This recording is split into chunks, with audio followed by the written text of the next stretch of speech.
কবে প্রকাশ হতে পারে অনার্স ভর্তির রেজাল্ট? আর তোমাদের জন্য গুরুত্বপূর্ণ পরামর্শ। সুতরাং ভিডিওটি শেষ পর্যন্ত দেখো। প্রথমে জানিয়ে রাখি, জাতীয় বিশ্ববিদ্যালয় 12 জুন থেকে খুলছে।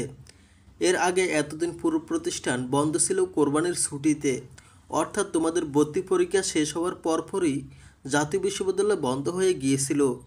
এই বন্ধ না থাকলে হয়তো এতদিনে রেজাল্ট পেয়ে যেতে। এখন যেহেতু আবার অফিস চালু হয়েছে, তাই তারা রেজাল্ট তৈরির কাজও শুরু করছে। এখানে একটা বিষয় বুঝে নেওয়া জরুরি, প্রায় 5 লাখ শিক্ষার্থী এই পরীক্ষায় অংশ নিয়েছে।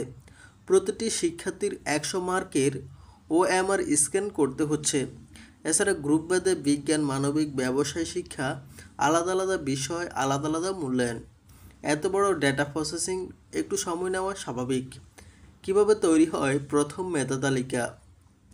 তোমাদের প্রথম মেধা তালিকাটি তৈরি হবে দুটি বিষয়ের উপর ভিত্তি করে: ভর্তি পরীক্ষার 100 নম্বর এবং SSC প্লাস HSC রেজাল্ট ভিত্তিক জিপিএ 100 নম্বর। মোট 200 নম্বর স্কোরের উপর ভিত্তি করে মেধা তালিকা প্রকাশ করা হয়।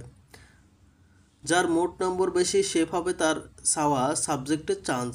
প্রথম চয়েসে না হলে দ্বিতীয় চয়েস, তারপর তৃতীয়, এভাবে হিসাব চলবে। 2. সাবজেক্ট চয়েসের গুরুত্ব। তুমি যত বেশি সাবজেক্ট চয়েস দিয়েছ, প্রথম মেধা তালিকায় চান্স পাওয়ার সম্ভাবনাও তত বেশি। তবে ভর্তি পরীক্ষার নাম্বারেই সবচেয়ে বেশি গুরুত্ব পাবে। 3. জিপিএ নাম্বার হিসাব কিভাবে? তোমার জিপিএ নম্বর হিসাব ধরা হবে এসএসসি জিপিএ গুণ 8, এইচএসসি জিপিএ গুণ 12। উদাহরণ, যদি এসএসসি ও এইচএসসি দুইটাতেই জিপিএ 4 পাও, তাহলে 4 গুণ 8 32, 4 গুণ 12 48। মোট জিপিএ স্কোর 80 নম্বর, অর্থাৎ 100-র মধ্যে 80 নম্বর।